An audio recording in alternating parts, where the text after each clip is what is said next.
right, good evening, everybody. It is 6 o'clock by my clock, so it is time for us to get started here. And today we are going to be talking about trapping in Illinois, specifically late season water sets, because that's where we are right now. We've still got a little bit of the regular dry land trapping season going on, but it's coming to a rapid close, and then we're going to be left with just water sets. But there's still time to get out in the marshes and the rivers and the sloughs and do that for a little while longer. So we'll be talking about all that and a little bit more here today. First, a little bit about us. We are the Illinois Learn to Hunt program. We offer in-person workshops for adults all around Illinois for hunting and trapping of all sorts. And we also do stuff like this, online content like webinars. These are available to all ages.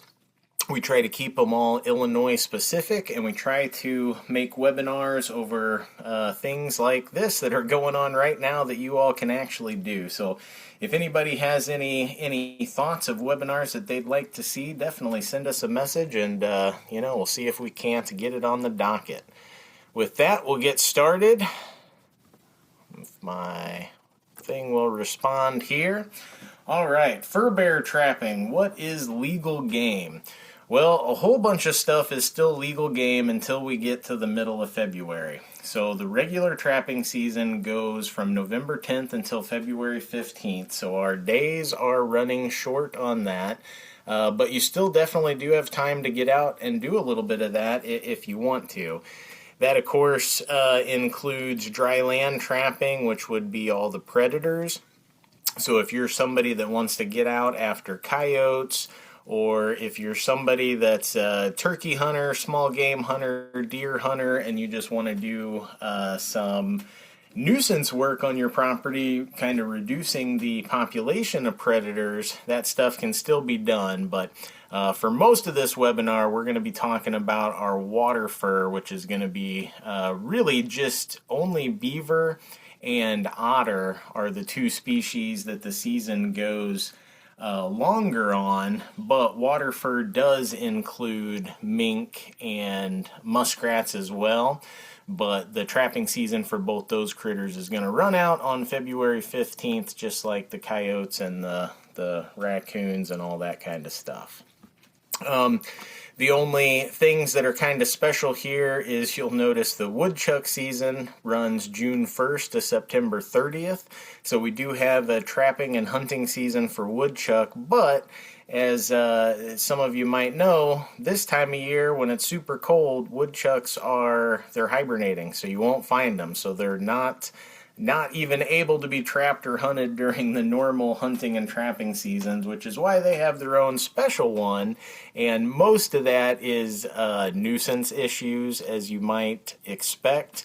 And then the one other special thing is that bobcat do require you to draw a permit, so you will have to get in a special lottery and draw a permit before you attempt to take one, and that's by either hunting or trapping. Now, we're going to go over some of the highlights here, but if you, and everybody that hunts or traps, I always tell you, get this on your phone or have a hard copy in your truck that you can go to and read, because there is a lot in here.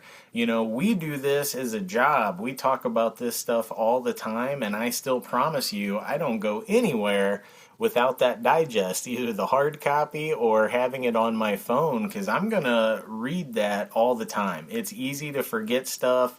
It's easy to just, you maybe don't even forget, but maybe it's just not at the top of your mind. Like, for example, over trapping season comes several firearm deer seasons. And if you are out trapping, you have to wear orange during those seasons, even if you're not deer hunting. So anyway, a lot of different things like that. Always have your digest with you, and don't be afraid to look into that more often than not. Now, you've already heard me use this word, fur bear. What the heck is a fur bear, right? All mammals have fur. That's one of the things that makes mammals mammals. But fur bear is actually a designation by the state. So states had to designate all these different wildlife species under different umbrellas. So things like deer, elk, even something like mountain lion might be considered a large game animal. That's a designation by the state. Fur bear, these are animals that were primarily harvested for their fur. So that doesn't mean that that's the only reason they were harvested. We'll talk about this more later, but animals like muskrat and beaver are good to eat. Beaver is among some of the best wild game that you can find out there. So definitely not only harvested for their fur, but that was the primary reason, which kind of sets them apart from small game animals, which are primarily harvested for food, and then some people will use the fur, some people not. So again, this is just a state designation. It really doesn't mean anything biologically, because this is a super diverse group of critters. I mean, we've got everything you can imagine in there, all the way up to our biggest rodent, the beaver, which is the second largest rodent in the whole world, the largest rodent in North America. We've also got our only marsupial. The possum is a fur bearer, all the way down to the smallest vertebrate carnivore in the whole world, smallest member of the group known as carnivora, the least weasel. So those are not common. Weasels are not common in Illinois. We don't have the brushy woodlots that we used to, but they are possible. So the point is, fur bears are an extremely diverse group of animals, and you definitely aren't going to see too many things that extend to the whole group. It's not quite like, even big game animals, I guess, can be diverse, because sometimes they will throw stuff like mountain lions and stuff in there. But in general, in Illinois, when we think of big game animals, hey, it's deer. That's about it. Pretty easy.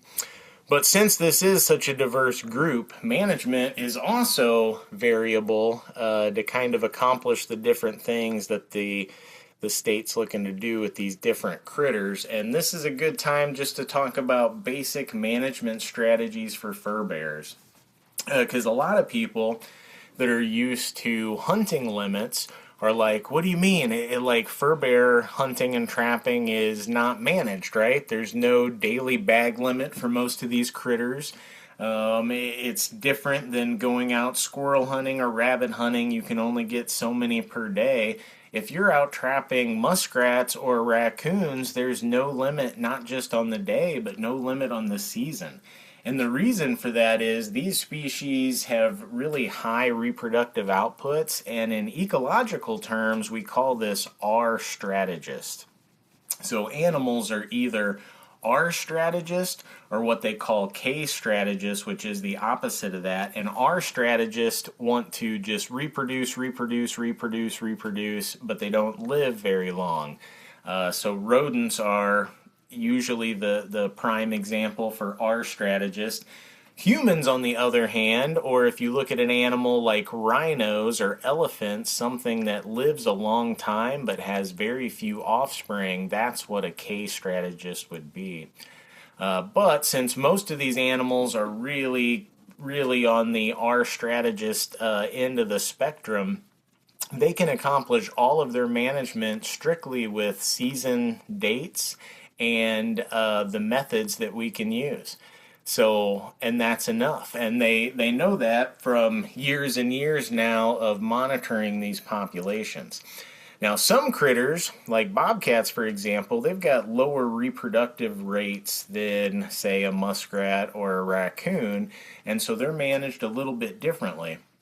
We do have to get into the bobcat drawing. It costs $5 to get in.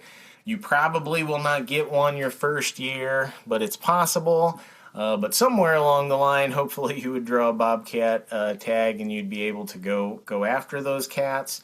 Now, most people would say that the Illinois limit on bobcats is conservative, and that's by design. Bobcats are one of the, I guess you could call them one of the sort of highlight species that animal rights activists will really key in on and sue states and try to get them to prove that their take is sustainable.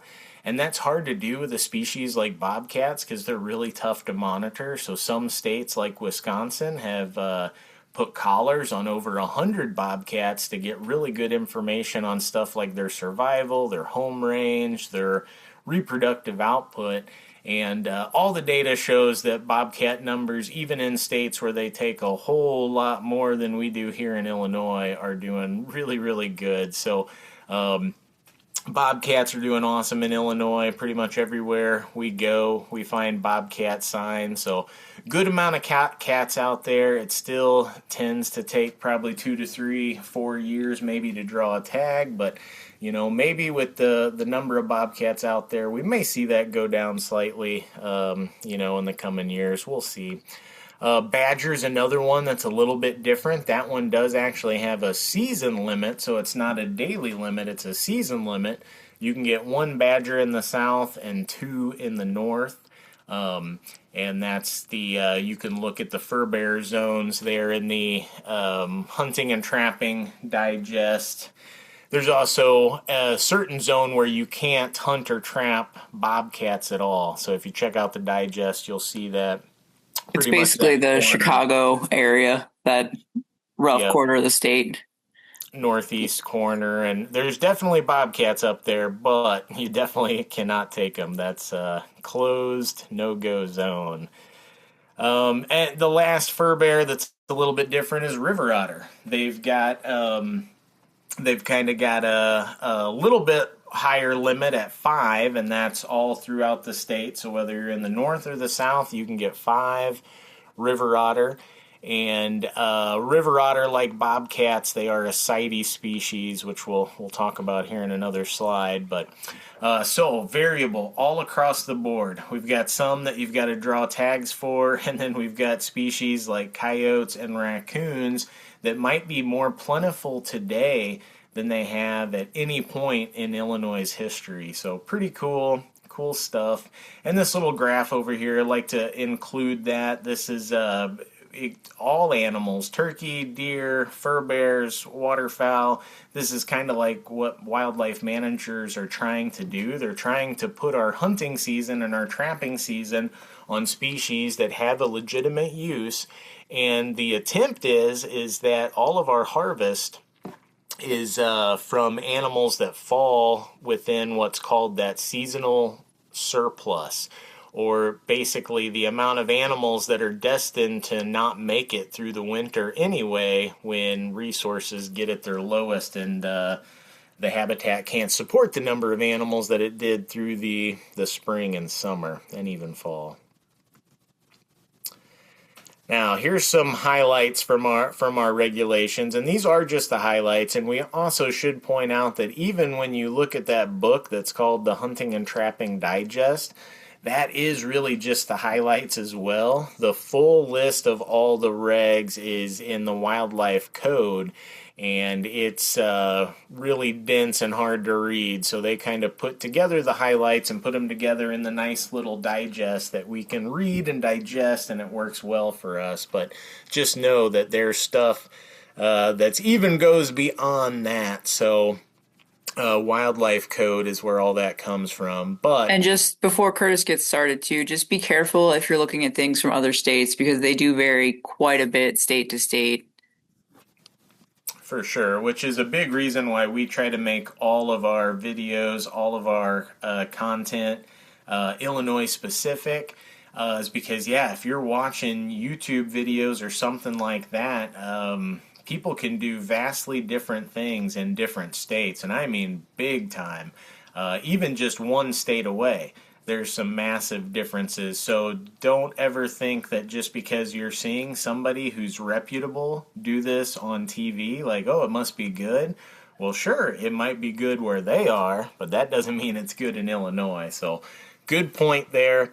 And so all this stuff that I'm going to talk about, this is going to be different every state you go to, so always check that out. But site exposed bait, so we cannot have any trap within 30 feet of site exposed bait, and this means anything that is animal pieces. So this could be fur, this could be feathers, this could be meat, this could be a chunk of muskrat, a piece of chicken, this could be some tuna.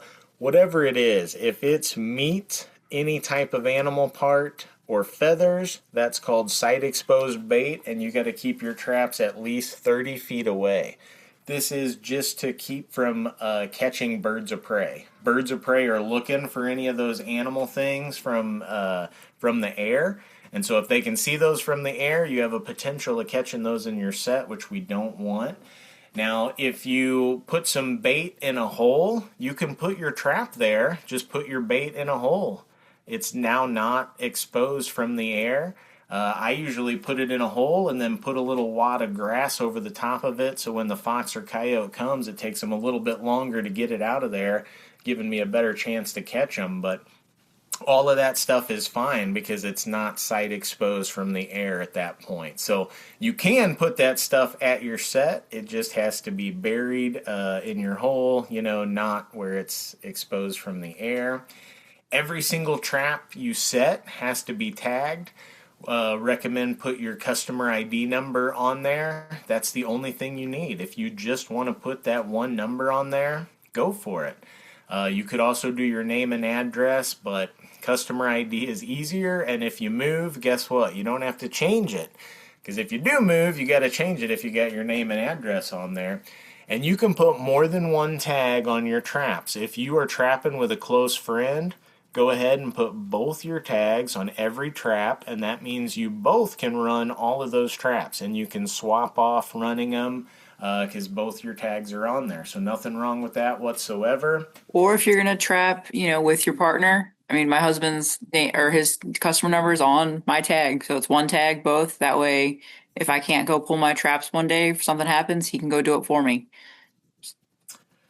Yeah, because that's another thing keep in mind. Once you're trapping, we have to run these traps every day. There's no days off. It's not like hunting where, oh man, a blizzard came in, I'm going to take a day off and I'll go tomorrow. No, there is no excuses at all. I don't care, you broke your leg, whatever it is, somebody has got to run those traps. So you've got to be prepared to answer that. If you get sick, you better have somebody you can hand off that responsibility off to, because you're the one that's responsible for that.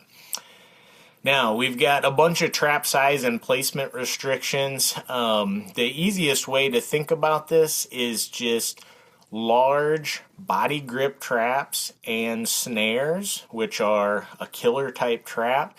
They have to be at least 1/2 underwater. So in Illinois, it's anything bigger than a 220 has to be at least 1/2 underwater. We can never set those on dry land. Can't happen. It's got to be in water and at least 1/2 under. It can be more than 1/2 under, but it does have to be at least 1/2 under the water. Trap checking requirements, already mentioned it, but got to mention it again. You've got to run them every day and catch removed. It's no ifs, ands, or buts. If there's going to be any potential problem, you got to pull your traps. If the water is going to fall and make your sets not be half underwater, you've got to pull your traps. You've got to be responsible for all that stuff and keep up on the water conditions and how fast it changes. And, all of that is on you, nobody else. So a lot more responsibilities, I guess, come into trapping than hunting. A lot of P's and Q's you gotta mind. Another thing, you cannot trap within 10 feet from dens on land. So this does not count in the water. If you find a muskrat den, beaver lodge, you can set a trap right on it in the water. That's fine. But if you see a den on land, you're not sure what's using it, raccoon, possum, skunk, you got to be at least 10 foot away from that to set that trap. And personally, I don't like trapping dens on dry land anyway. I feel like animals on dry land, they're very suspicious right around their den, and I haven't had good luck. I will go way further than 10 feet. If I find a good den, I'll find the trail they're using and I'll go 50 feet down that trail, and I feel like that makes the animal much more at ease and maybe willing to check out my set than right near their den anyway. If you're within 100 yards of a house, you need to get their permission. Even if you're on somebody's private land and you have permission there, if their property gets close to somebody else's house, you do need to talk to them, and that's to protect domestic animals.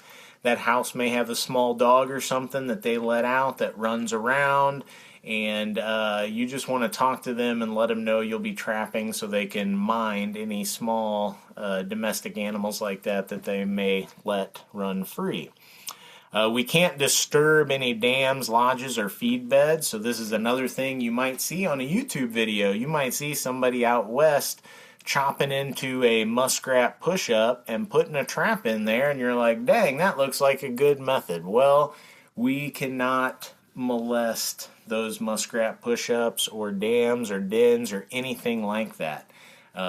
Now, in some cases, landowners can get permission to remove dams that are impacting their creek and potentially causing flooding issues. That can definitely happen, but for us as trappers, we cannot mess with that stuff. Now, we can set a trap right on it. That's okay. We just can't damage it, mess with it in any way. Of course, no traps that have teeth, no deadfalls or anything like that. If you've seen, there's this cool documentary, or at least it used to be on Netflix, called Happy People, that kind of follows all these old trappers in Siberia in the middle of Russia, and they use all this stuff because guess what? They don't have any regs, so they're making a lot of deadfalls. They're making traps, just whatever they can make out there to try to catch critters. Like, sure, whatever. That stuff might be interesting, but it's not a Illinois allowed trapping method. So if you get shipwrecked on a desert island, then sure, maybe you can go out there and snare some lizards to stay alive, but you're not going to be doing that out here in Illinois. Don't do it.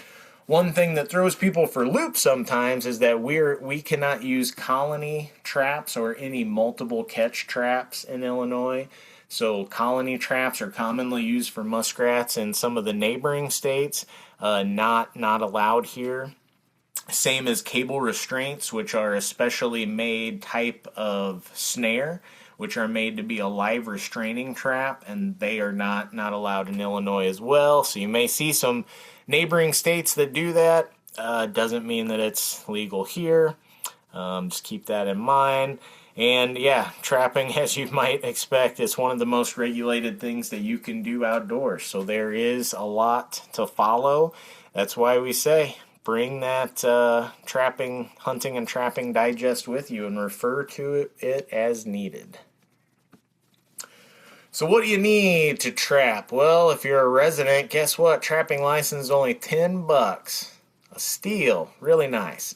You got to have, of course, the state habitat stamp, which you got to have with for doing most anything in Illinois, but so you probably already got that. And then trapper education. So you see there that you might be grandfathered in, so you don't need it. We definitely recommend everybody should take it. If you're an adult, you can take it online.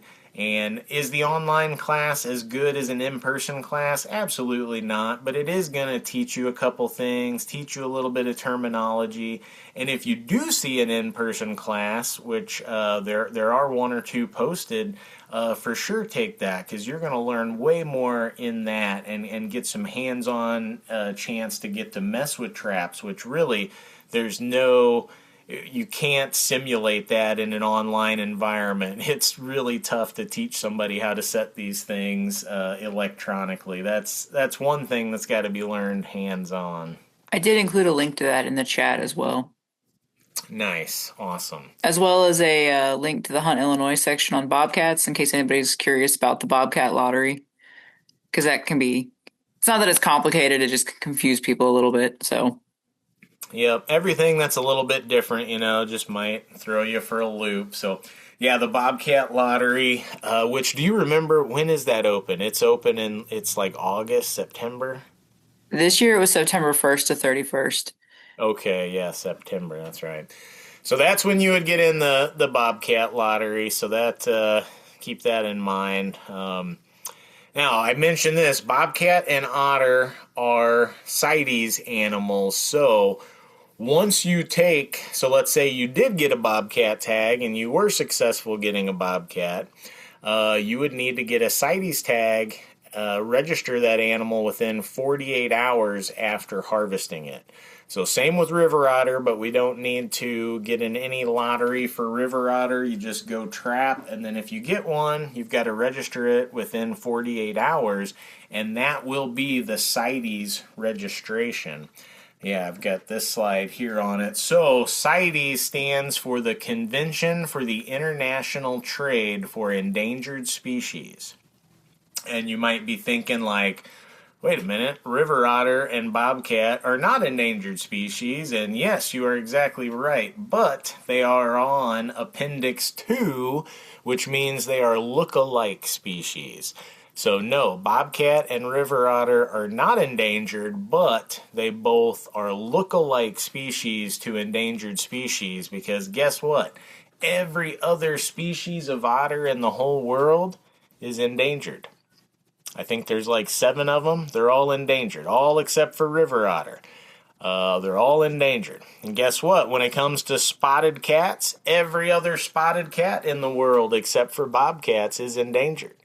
And that doesn't include lynx. Lynx are not really a spotted cat, but every other actual spotted cat other than bobcats in the world are endangered. So since these two animals look like they could be endangered species, they are CITES animals, which means that when you register these animals with the state, they're going to send you a plastic tag that's a pelt tag that you're going to slip in through the hole in the pelt where the eye is and out the mouth.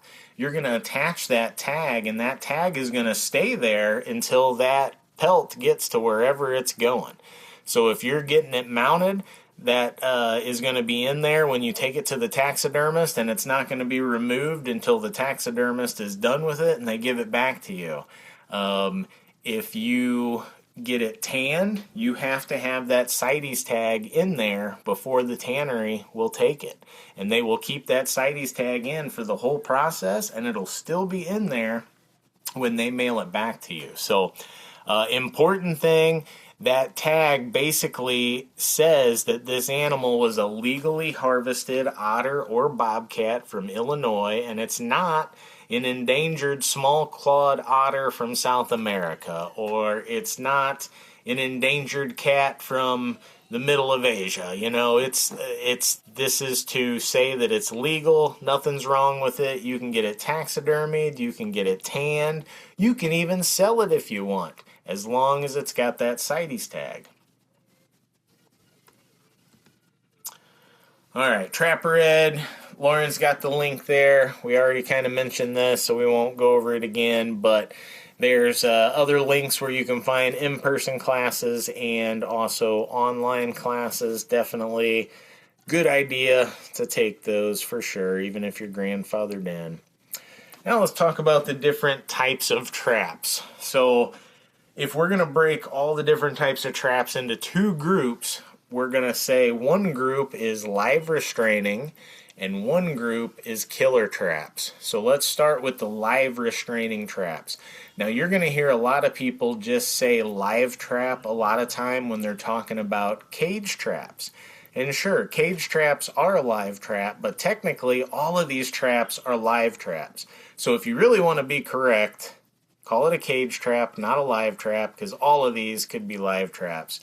Footholds, this is one, a lot of people, you'll hear them say leg holds, but this is not correct. None of these animals we're trying to catch by the leg. We're all trying to catch them by the foot. So these are footholds. They're small foot traps. That's what they're designed to be. Amongst the footholds, we've got long spring and coil springs, which the long spring is the trap that's on the top left there, that's got the I don't know if you can really see my cursor maybe, but it's got the long spring that powers the trap. And then to the right of that, we have the coil spring that just has this coiled up spring that powers this lever. So a different power mechanism in these two traps. Then the one in the lower left, that's what we call an enclosed trigger trap. You'll hear them called dog proofs a lot. But enclosed trigger or foot encapsulating trap. These are really like raccoon specific traps. These are awesome specialty traps that have really become popular in the last 20 years or so. All of these vary in size depending on the animal you're going for, because there's a big difference in the size of a foot of a muskrat and the size of a back foot of a beaver, which the back foot of a beaver is about the same size as your hand. So that's a big old foot for a beaver. And even boxes and cages. And one thing that I do like to mention here is it's not correct to say that box traps or cage traps are always the most humane. A lot of people kind of have that idea that, oh, if I'm going to trap anything, I'm definitely going to use a cage. Well, boxes can be great for some things, but they also can be problematic, especially for things like raccoons that are really reachers. If you have box traps that have 1 inch by 1 inch squares, those are just perfect for raccoons reaching through and kind of rubbing all the fur off their arms as they try to reach through these holes, which are just a little bit smaller than their arms, so they can kind of damage themselves doing that. They also tend to bite at the cage and could break their teeth. So for raccoons specifically, there's no trap that's going to be more humane, give less damage than the foot encapsulating or the enclosed trigger trap. That dog proof is going to be more humane than the cage 99% of the time. The cage trap is not a bad trap for raccoons, especially if you have one that's like this, that has smaller than 1 by 1 squares in that wire mesh. They can be definitely a good trap, but foot encapsulating trap is better for raccoons all the time. And we'll talk about the BMP process here in a slide or two, but let's go on to killer traps. So this is the other type of trap, not live restraining traps. Now, the live restraining traps, their goal was to capture and hold an animal, and ideally that animal is completely releasable when you come to visit. So if it's not an animal that you want to harvest, you can release it and it goes about its way with only a good story and, maybe a slight little pinch cut or a little bruise, but nothing that's going to impact it long-term survival-wise.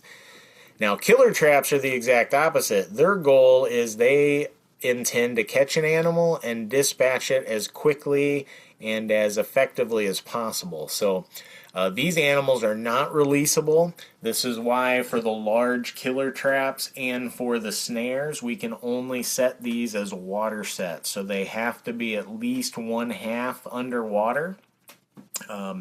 And that's for any trap larger than a 220. You'll see traps listed as size in the body grips. We got little 110s for muskrats, all the way up to 330s for beaver, and 220 is where that distinction is kind of made in Illinois. So anything bigger than that cannot be on dry land at all. These killer traps are really just larger mouse traps. So if you've set a mouse trap, you have set a body grip trap just for a really small rodent. If you set a 330, that's a body grip trap for a really large rodent. Snares, very simple. It's just a cable device that tightens in on the animal. We're intending to catch them by the neck, but these are all water sets. So these are all going to be killer type traps. Like I mentioned before, you will see in other states they use specially designed snares called cable restraints in some of our neighboring states, and those are actually live restraining traps because they've got some special modifications so that they don't kill an animal and they're on dry land. Those are not allowed in here in Illinois. So You may see those on videos. Can't do them here. We're only setting any type of wire device like that, like a snare, is only in the water. Now, I alluded to this just a little bit ago, but the best management practices of trapping. These are called the BMPs of trapping. These are the trapper's best friend. This is a program that's done by AFWA, which is the Association of Fish and Wildlife Agencies. This group is a whole bunch of basically retired biologists and researchers and game wardens that all worked in the fur bear world that kind of get together and do different kinds of research for trappers and fur bears and hunters and other types of wildlife too. But for the best management practices specifically, that's out of the fur bear wing of AFWA. So if you search on your... There's a link in the chat also. Nice, yeah, so there's a link there, but if you don't click the link, all you got to do, if you search any of those keywords like BMPs of trapping or AFWA fur bears or anything like that, it's going to lead you to the AFWA fur bear page, and they've got all the best management practices for every single critter, every fur bear that you can trap.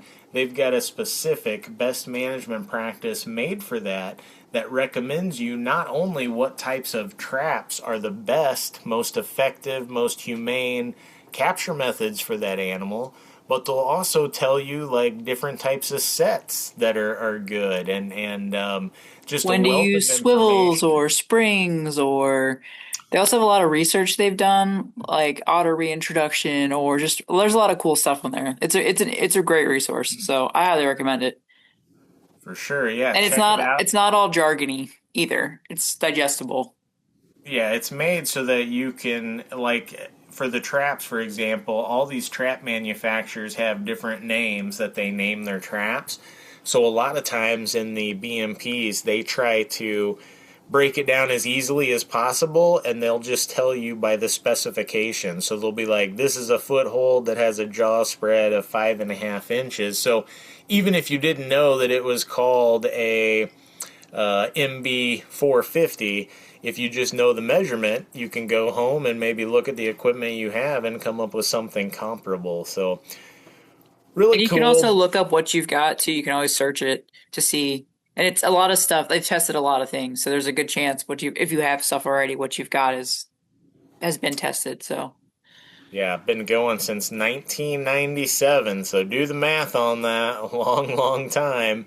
And yeah, so they basically use ISO, so International Standards Organization, the same organization that puts together humaneness standards for things like agriculture. They worked with them to make these scoring categories to test all these different types of capture methods. So what they'll do is they will send out, this is how it was done in North America because we tested the live restraining traps. They sent out a technician with trappers that volunteered to be a part of this, and the trapper would go and find a spot like, okay, I want to make a set here for raccoons, and the technician would use a random number generator to tell them which trap to use. So the trapper would not get to pick which trap to use. They would just get to pick the location and what they were trapping for. And then they would set the trap the technician told them to, and the next day they would both run it together and they would record everything. Did they catch the target animal? Did they not catch the target animal? Did they catch a non-target animal? And then whatever they caught, they would immediately dispatch it, put it in a bag, and ship it off to these big, they call them carcass carving events, where they get these wildlife vets from all over the country together, and they'll get all these critters together with a bunch of technicians, and they'll do a complete necropsy on these animals, looking not just at the paw that was in the trap, but looking for injuries everywhere on this animal, including in the teeth, and all of these injuries would be scored. And so that's how, using these ISO standards, they could test the humaneness for all these trapping devices on all these critters. And this BMP data has become so ironclad that a lot of the animal rights activists that in the 90s really challenged trapping because they tried to say that it was inhumane, they've largely given up that argument because they've realized they can't go against these BMPs of trapping. It's ironclad data now that's been going on for way over 20 years with a whole lot of different people and really, important researchers that have been involved with this. So it's awesome data that has become really the friend of trappers. It can not only help us pick out what equipment we use, but it helps ensure that equipment is safe from people that don't know anything about it from trying to get it made illegal. So good stuff. Encourage you definitely to check that out. Now, let's look at some beaver sign. I mentioned this before, but the back foot of a beaver is huge. It is going to be close to the same size as your hand, so use that as a reference. Here we've got a nice little pin down so you can see how big those back feet are. Now, obviously, beavers got front feet too, but those tracks are not showing up because the back feet probably just erased them. But a beaver's front foot is much, much smaller than their back foot, and it is there, but you can't really see it because they're double registered. Anytime the back foot falls right on top of the front foot, we call that double registry. And so with beaver, all you're going to see is those big, giant back feet, which is super diagnostic. If it's really soft mud, you might only see the claw marks, but when you see them that wide, that big, the only thing it can be is a beaver, at least here in Illinois. And then here we got a tree cutting. Obviously that one's a little bit old. Hopefully what you're seeing is fresher than that, but they will cut really large trees. You'll also see really small trees. And this is a good time to kind of warn you, always walk careful when you're around beavers. Because, they can get you a lot of different ways. When they chew off those little sticks, they're like sharpened, pungy sticks that'll stab right through you. Not only that, but you might think the ice is good and you're walking on the ice and it's all safe, but then you get close to the lodge and guess what? The beaver, all that activity, keep the ice kind of open. You can fall right through. So be careful walking on the ice, or even if you're walking in the water. Stepping in a beaver run has knocked over a great many duck hunters over the years. Now let's look at some otter signs. So this is another critter. Now, so otter and beaver are the two that we can trap all the way through March.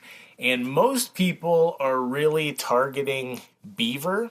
And if you're targeting beaver, you may wind up catching otter, because otter will actually hunt beaver, even though beaver are bigger than otter. And beaver, an adult beaver is good at protecting itself, but young beaver are certainly susceptible to otter. And otter will go right through a beaver lodge. They will utilize all the same passageways that a beaver uses. And so by allowing that otter season to continue, that allows us to basically keep and utilize any incidentally caught otter that we may catch while we're beaver trapping. So you could go out and target otter, but most trappers are just targeting beaver, and they incidentally are going to catch their otter along the way. But here's the sign that you're going to be looking for. Track, very diagnostic when you can see clear tracks like that in the bottom left. We don't get to see otter tracks like that very good, especially that is beautiful. You can see all 5 toes. You can even see the webbing in there a little bit. But this picture in the snow, kind of in the top center, this is the really typical otter tracks that are so diagnostic that people can even ID these from the air. So biologists will be in airplanes and helicopters flying over creeks, and they can count otter tracks by looking for this, what they call the dot dot dash pattern. So it's almost like Morse code if you've heard of that. That's how otter will run on frozen streams. They'll run a few steps and slide, run a few steps and slide. And so you get this dot dot dash pattern that just continues, and it makes an easy way that we can survey otter by using their tracks from the air, which is pretty dang cool. But other than that, here on the right hand side, this is what's called an otter toilet. You'll find certain areas, a lot of times islands, or where a creek meets a river.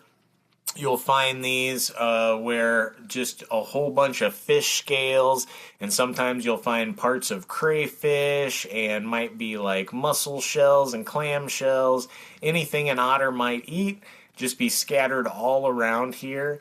Otter will communally use that toilet site over and over again, so if they were there once, they will be back. But otter do have really large home ranges, so it could be 6, 7, 8, 9 days until they're back in that particular area again. But when they do come back, they will use that toilet. So some other water sign that we need to be aware of out there. So beaver homes are called lodges, and so they might build it as a freestanding structure, what this one looks like, or a lot of times they will build their lodge on a mud bank. So if they've got a good mud bank where they can excavate a good lodge, they will definitely utilize that before building an entire freestanding structure. If they don't have that good high and dry mud bank, then they're going to build a freestanding lodge like this. Now, on top of lodges, beaver also will commonly build what's called food caches, which might look like lodges, but they'll be a lot more irregular, and it'll just be a whole bunch of food, which for beaver are going to be softwoods like willows, aspens, anything that's by the water's edge, softwood that they're eating.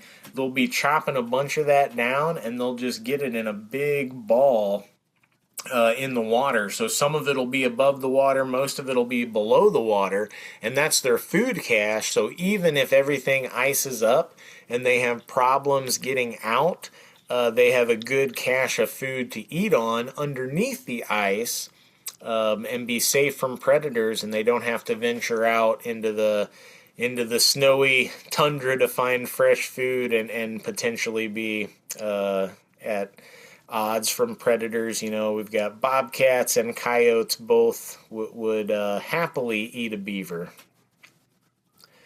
And then, of course, we all know dams, which they're going to build beaver across any moving water to try to stop that and create them a little deeper water habitat on the upriver side.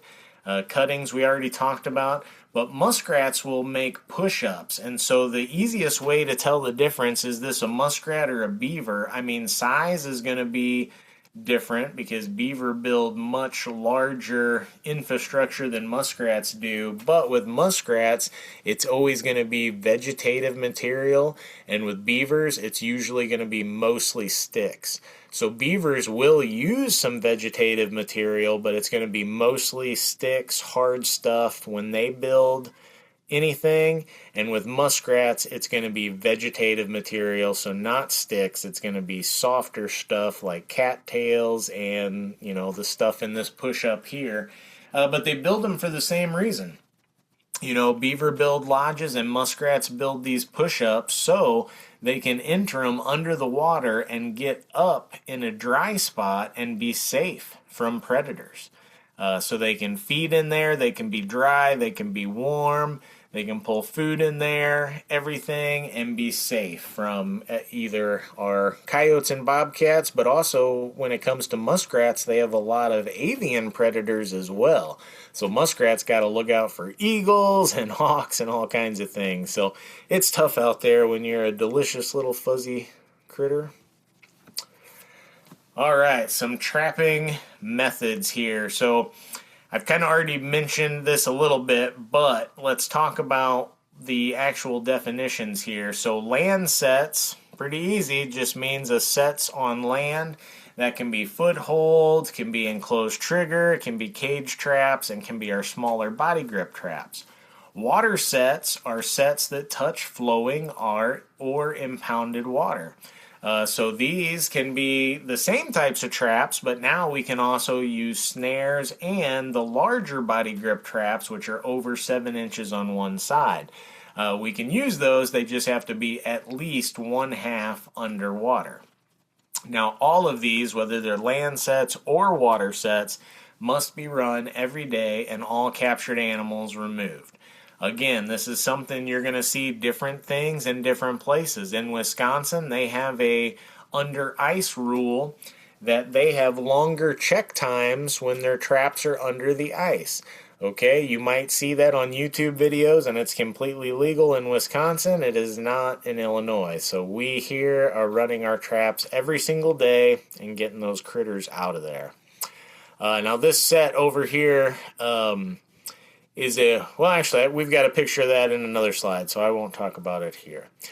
But here's going to be some of our basic beaver sets. Now, first off, if you do have a dam, if they've dammed up something, and this a lot of times happens if I get permission on private property, a lot of times it's because they have a dam somewhere which is very visible and it's raising the water up, and the landowner's starting to get worried. Are they going to flood out a road? Are they going to flood out a field? What's going to happen? So a lot of times this is the case, and if you have a dam, you can always find a worn trail that's usually right near the center of that dam. You'll see a nice little trail, and guess what? You don't have to overthink it at all. You can just get right in that trail and put a trap. Okay, and that can be a large body grip. That could be a 330 that's in that channel, at least if it's half underwater, or you could use a large foothold. If people are using footholds, a lot of times they're going to set those up in a submersible or a drowner rig, which we'll show here in a little bit. But either of those trap types are fine, or a snare. Snare is fine. Any of those are fine, just right in that trail. And beaver, otter, and muskrats are all going to use that trail. So just be warned that once we get past February 15th, this might be a set that I would no longer do because I do have a chance of catching a muskrat. Now, I will point out, if you set a beaver trap and you incidentally catch a muskrat, you have not broken the law. But you are not allowed to keep that critter. You do need to report that, and you may have to turn it in, or sometimes they'll tell you just to leave it out there. But when the muskrat season's closed, we cannot retain any of those muskrats if we incidentally catch them. But don't be worried that you broke the law, because if you did everything right, that's not your fault. But I would avoid that once the muskrat season is over, because that's a type of set that could catch absolutely anything swimming out there. Now here's one that's more selective. So once we get to where it's only beaver and otter season, this is an awesome set, and I really love this type of set that uses food when we have ice. So right now, really good. Resources are at a low, and beaver are really having to work hard to find good food. So this picture here on the right, all this is a piece of softwood that they were eating. I'm not sure what it is. Could be some type of poplar or something, but they've just kind of scratched it up to show that green bark under there, which looks like a yummy, juicy steak to a beaver. And now they've got 2 snares place right around that food. And what they'll do is go out on a lake, a pond, a river, wherever it is where beaver are being active, chop a hole in the ice, and go ahead and set that stick under the water so that those little nooses for those snares are completely underwater. And then that'll freeze up and freeze it in there. And of course, you've got it secondary staked or attached to something just in case. But a lot of times just freezing it in, that'll stake it up where it's sturdy. And now you've got 2 snares, or you might even be able to put 3, put one on the backside there too. You could potentially get a multiple catch just using that stick that is supporting the snares as the bait, which is pretty dang cool. So I do like that set. Like I say, right now when we got ice on, perfect time. Now on the left-hand side, we have a good example of what a drowner or a one-way submersion cable might look. That little box in the lower left-hand corner shows you just that little right-angled device. That goes on a cable or a twisted up wire, and it can slide down easily, but it cannot go back up just because of the shape of it. So when the animal's caught, and this could be for muskrat or for beaver, it's caught in the shallows, and this is in a foothold, then it can only go down there to the deep water, and you see they've got it solidly staked down to the bottom. So that would mean that animal couldn't get back up to the surface. For aquatic animals like beaver and muskrat that have a dive reflex, as soon as they go underwater, they hold their breath and they basically die of carbon dioxide buildup. So it is an approved method of dispatch for water animals. It's the same as if you were to take upland animals like a raccoon and put them in a CO2 gas chamber, which is another recommended method of dispatch. That's not one that trappers obviously use, but that method of dispatch is CO2 overdose, basically. So the same thing when it comes to the aquatic mammals like the muskrat, beaver, otter with a dive reflex. The submersion cables do work well, and even though it sounds bad, they are efficient and they do get a good quick kill. Now, you can use baited sets for muskrat as well. So we talked about in the last slide for beaver, but you could do the same thing for muskrat. Again, we can only do that until middle of February, but for muskrat, now they're not eating the green bark like beaver are, so we're not using the willows and the aspens and stuff like that, but you do have stuff in your house that is perfect muskrat bait. I'm pretty sure of it. If you've got carrots or potatoes or apples, any of those things are prime muskrat baits. I know people that even use golf balls. Golf balls, why? Because they look like a potato, I guess. I don't know. But I know people in Wisconsin that use golf balls as bait, or even a chunk of styrofoam. Anything that looks similar to a potato, they'll put it on their trigger and they catch muskrats with it. So, yeah, any of that bait can work, and you can just put that under ice. And for muskrats, we can use much smaller traps. So these are, like in this picture over here on the right, that's a 110 body grip trap with just a little piece of carrot on the trigger. All you've got to do is solidly stake that under the ice, so it's solidly under the ice. Make sure that you're fully under the ice, because you don't want to set that too high up in the water column so that the ice forms on the trap. Then it won't function. But you see there, they've got a good solid 2 or 3 inches above the trap. And then the ice hits. That's what you want. Go all the way to the bottom if you're dealing with about that much water, because the animal will definitely swim down there to check out the bait, and then you won't have the issue of the ice making your trap not functional. So a lot of different ways to set bait sets. Some people will do them on a leaning log like the top left picture, and they'll even put footholds on there. They're going to function the same way as a body grip, because if it's under the ice, the animal can't get to the surface anyway, so it's basically a submersion set at that point. Now, here's that picture I told you we would come back to. Now, once we start getting close to ice out, meaning like when our ice starts to melt, this is when our beaver, our water animals really start to get excited, and this is also when our 2-year-old beavers start to get pushed out. So beaver live in colonies, which are family groups, and they're going to tolerate the young until they become sexually mature. So this is about 2.5 years old. All of a sudden, they've been very welcomed in their home, in their lodge all this time, and now they are being pushed out.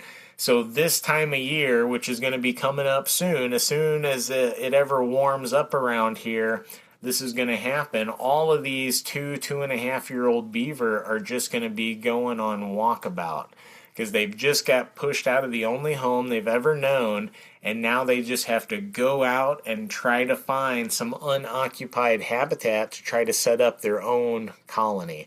A lot of these beaver obviously don't make it because they either get eaten by predators or, something happens along the way. But this is a great time to try to pick off these critters, and this is when I will switch to castor as bait and not lean so heavily on food. But castor is going to be a curiosity and a territorial type lure for these.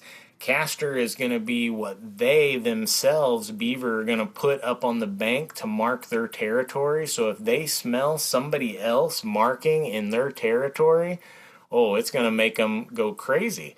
And even these traveling beaver, they want to check out what all the other beaver that are set up there, who is it, who's here, who's there. So castor, really effective, and especially at ice out, this is what I will really go to once it warms up, and this might be the only way I trap. Now this is pretty selective for beaver, but one warning I will tell you is all animals are attracted to castor to some extent, so keep that in mind. Definitely got to keep your trap still in the water, at least half underwater for the big traps, and it could bring in an otter or a muskrat or something like that. It's definitely more beaver specific than just putting your trap in a channel, but I would say this is less beaver specific than the food-based lures, because the only thing that's coming to those aspen and popple sticks is hungry beaver. Okay, one too many here. Now, here's what it looks like a lot of times is that you will find just a little inlet where the water extends up onto the bank a little bit, and that just gives you a passageway to put your castor mound up there and put your trap in the way of that. So that might be a body grip that's in that little inlet coming up there, or it might be a foothold placed going up to that. Either way works. But this is the way most castor mounds are set. Now this is just a channel constriction, so this is a very easy, simple set that can work for anything. If you find a run in the bottom of a channel, or if you just find a channel that the animals are moving and you find a place where you can constrict it down, you can put a blind set right there. Put a couple sticks in there to funnel it down, and a dive stick to make sure that they dive into the trap, and there you go. Another good thing about the dive stick is if you're dealing with a lot of predators potentially, like eagles, mink, otter, it's better when you do catch an animal, keep it fully underwater, because if there's any part of it over the water, it might be feasted on by something, which can really not be good for the fur value. All right, basic muskrat set. So up here in the top right is a muskrat float. You can build these things, and all it is just like it says, a little float where you can put some food up on the water and then place either a foothold or a body grip trap coming up to the food. And these, just a foothold, they're probably staked out in deeper water, and they'll make it where when the muskrat's caught, they jump off this, the weight of the foothold will pull them under, and it'll be basically a submersion set or a drowner set. Now, one thing I'll say with these, if you use any type of floats with bait, I do like to cover it from the top, and this is mainly to prevent any incidental catches of waterfowl. Now, the big picture there where you see the brick and you see the muskrat next to it, you see right next to that rock, and I don't know if you can see my cursor here, but right next to this rock is a run. And so they just put this trap in this run, just seeing that this is a well-used run and just a blind set. And you might just come there every single day and have a muskrat with no bait or nothing, just because this is one of those runs that they're going to use all the time. Basic raccoon sets we'll talk about just real quickly because we still do have a little bit of time to trap them. In the bottom left, you'll see here is a body grip trap in a cubby on a leaning pole. This can be a great way to trap raccoons in a place where you also have domestics like dogs. If you want to catch raccoons, but in a way that they should hopefully be dispatched, and so use body grip traps, but not be worried about catching dogs, guess what? Set them all up like this, and unless you have dogs that climb trees, you don't have to worry about it. Now you can also use the old dog-proof trap there in the right picture, and that's going to eliminate most non-targets. But a lot of our raccoon sets, if we have open water, are just going to be traps that are set just under the water surface and a little bit of bait set in a pocket or a pipe just beyond that set that causes the animals to stand there and investigate the bait, and then hopefully we make our catch. Here's what they look like, kind of a drawing example. Here's a pocket set. You can see that trap set just under the water surface. That means the animals don't see it. You don't need to bury it with dirt or anything like that. You just kind of push it in the mud so it's well bedded. And then you've got your bait in this pocket, which is just dug right at the water's edge, almost simulating like a muskrat burrow. And for bait, you could use a piece of muskrat or a piece of fish or different commercial lures or baits that are out there.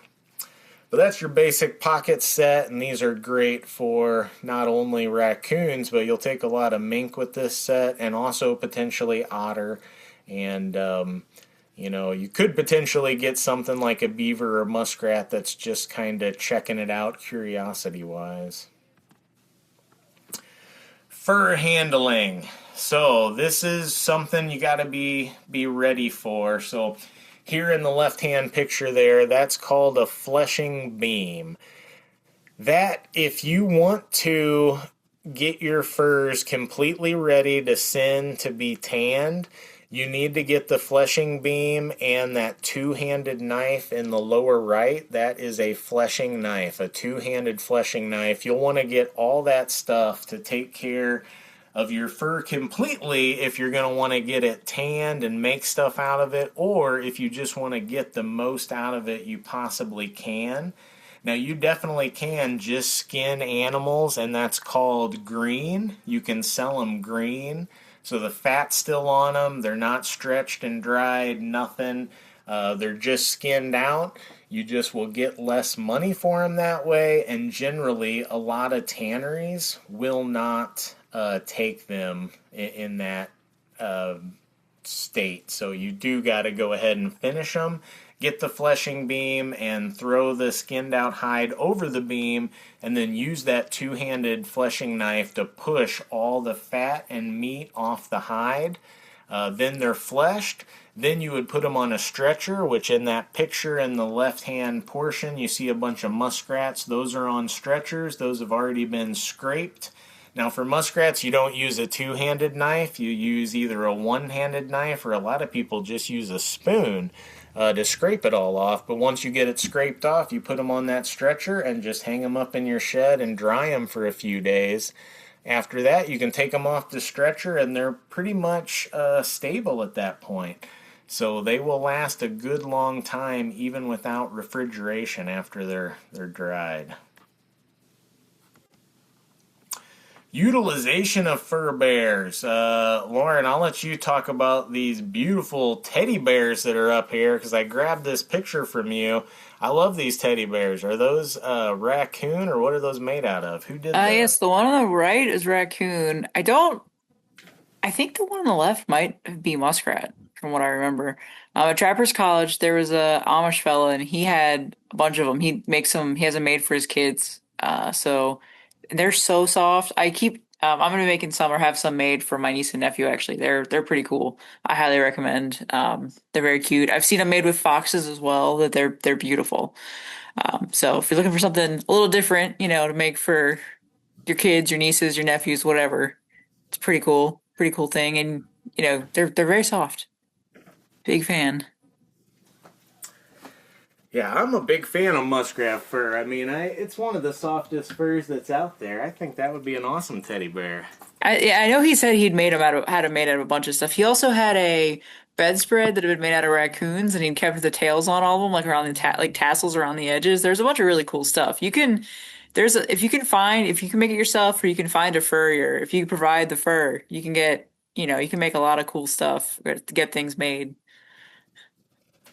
For sure. And yeah, this is a great time to get stuff made for yourself because this is, the fur market is kind of down. It's not as strong as it sort of had been in the past. But hey, fur is still some of the best material out there. And if you make something out of it, whether it's a hat, a bedspread, these teddy bears, not only is it going to last longer than most other garments that you would buy, they're going to be warmer, they're going to be softer, and it's going to have a story, which really, I mean, that just adds to it. I mean, if you go hunting and you can stay warm wearing a muskrat hat or a raccoon hat that you harvested yourself, and someday you pass that down to your kid and they wear it and they're staying warm and they're telling their friends like, oh yeah, my grandma or my grandpa trapped this muskrat 50 years ago. It's still keeping me warm.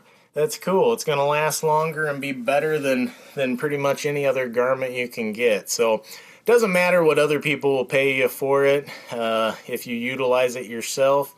And a tannery that I always recommend, they're right in Iowa, Sleepy Creek Tannery. They have reasonable prices. If you send them your fleshed and stretched critter, the going rate is like 30 to 40 bucks for most of these critters. They will completely tan it up and send it back to you, and it will be professional quality. So you can make anything out of that at that point. Yeah, I'm thinking about making some like little like booties or insoles for my waders. I think that's what I'm gonna be doing this spring and summer for next year. Tired of having cold feet. Yeah, for sure. I definitely want to I would like to get like a beaver vest. I think those are pretty cool. And some kind of hat. And some kind of mittens too for when it's like really cold, I think. So I'll get there eventually. But that's not the only thing you can do. You can still sell fur. And remember, utilization, we're talking about fur right now, but when it comes to beaver, your number one reason to get that beaver may be for meat, because beaver is really some really good wild game. We made, we didn't make them, but we had beaver sticks made a couple years ago, and we took them to Illinois Deer and Beer, and we had several people tell us, wow, this is the best deer sticks I've ever tried. And we'd be like, well, yeah, that's because it's beaver.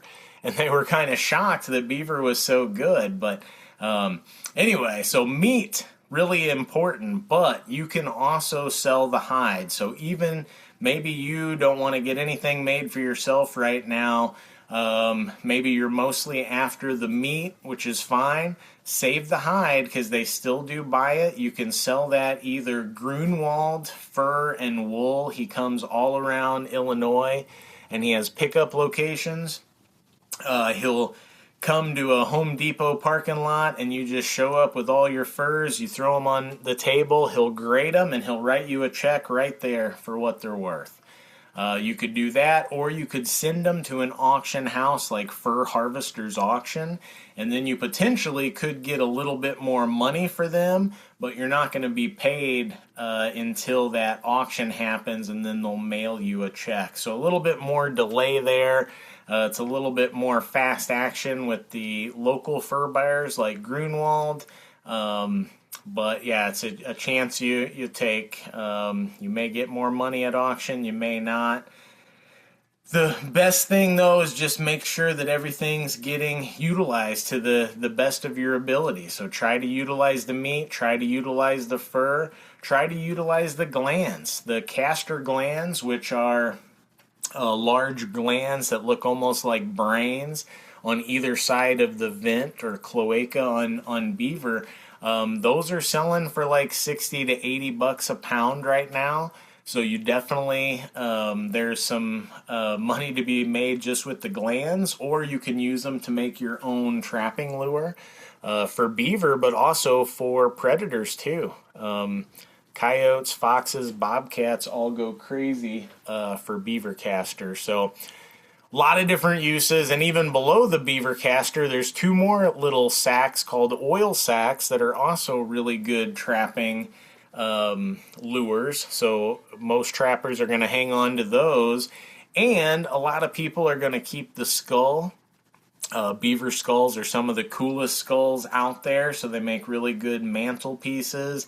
There's even some people that will buy the tails and the feet. So they will dry the feet and make them into like back scratchers or novelty key rings. And then the tails have more utilitarian purposes where ice fishermen love to use little chunks of beaver tail on their ice fishing rigs.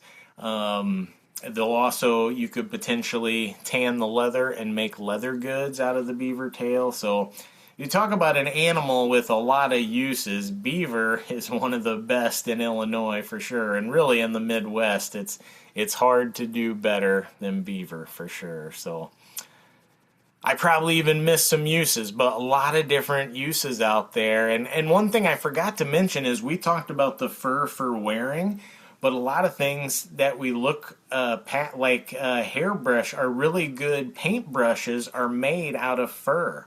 Usually they're made out of marten or sable fur, but really good paintbrushes that all these famous artists are using, they are real fur. They cannot recreate it with any man-made materials. Yep, and the makeup brushes, really good fake eyelashes.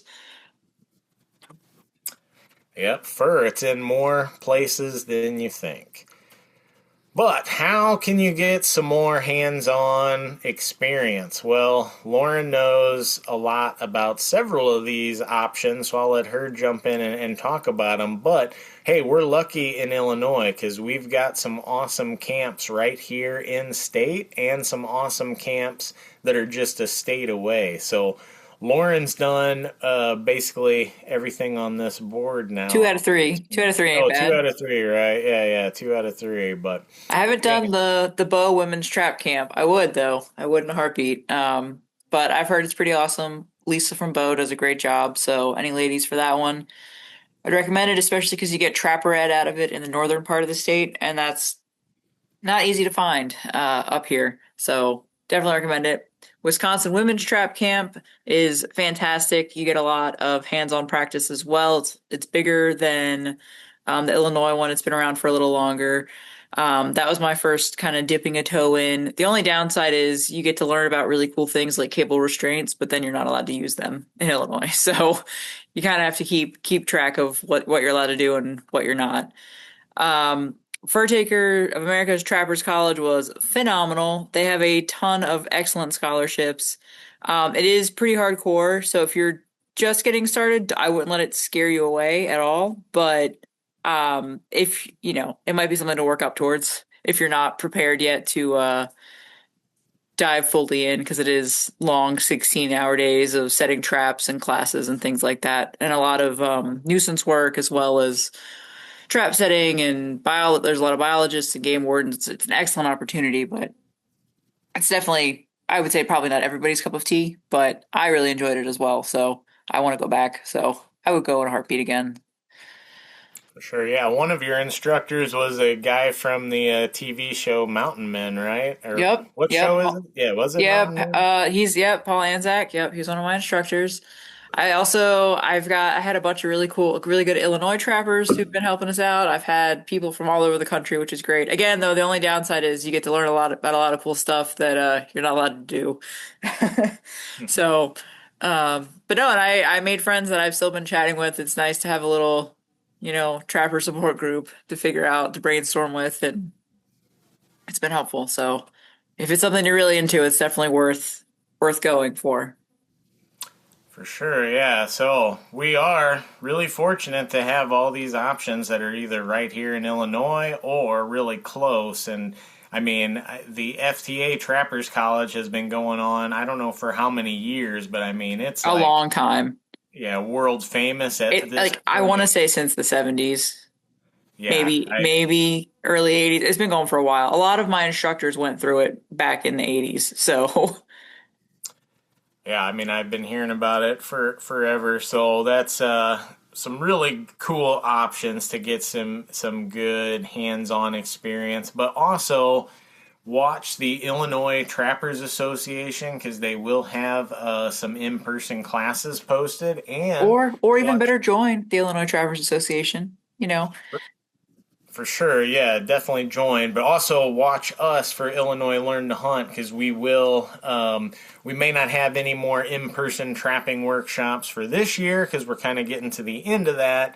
But we're going to be starting our in-person turkey workshops, and we're going to be having a butchering workshop or two coming up. So watch out for those. But we will definitely have some hands-on trapping workshops for next year. So nothing posted now, but if you keep watching us next year, when we get into fall and winter, we'll definitely have, who knows, one, two, three, maybe more. We'll have as many as we can. And depending on where you're at in the state too, Fur Takers of America for Illinois, there's four or five different chapters of that as well. So there's some options if you're looking to, get to know people. Everybody I've met's very friendly, so get to know some people and find a more local mentor to help you out a little bit.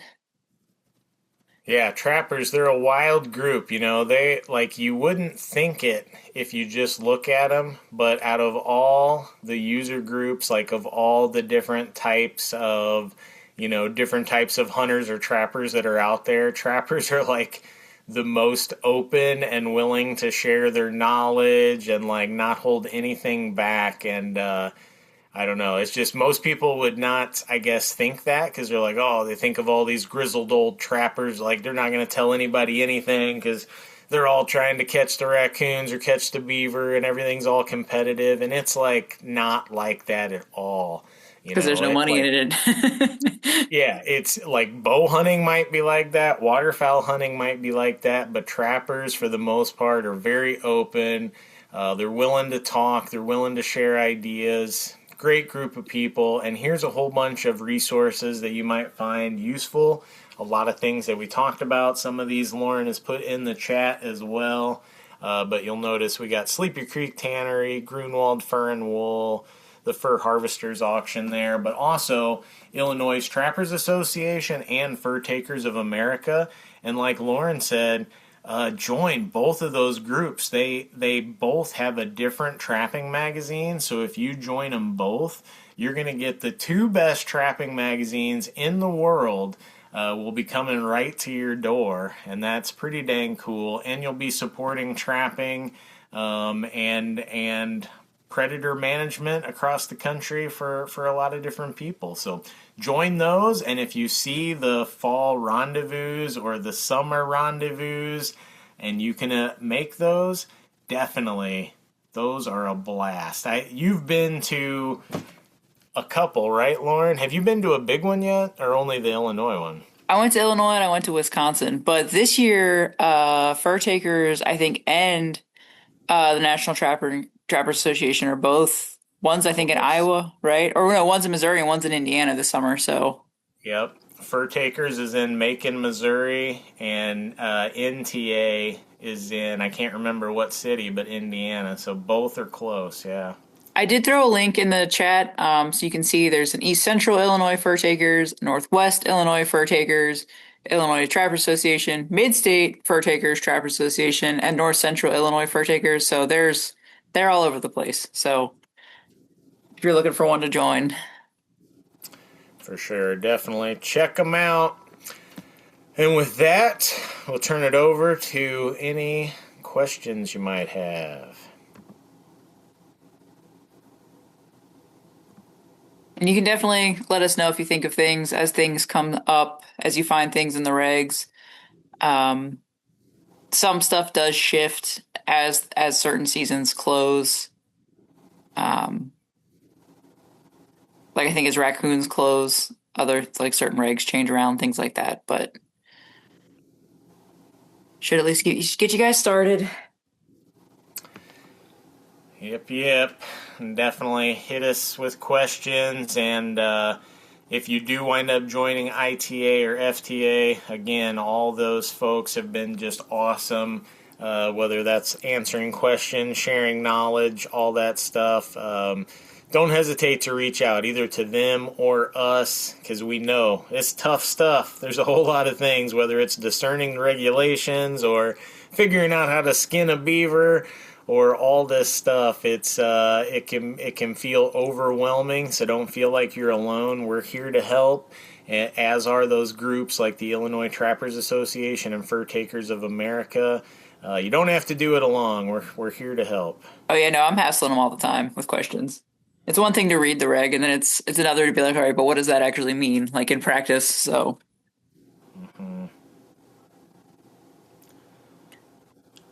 All right. Well, thanks everybody.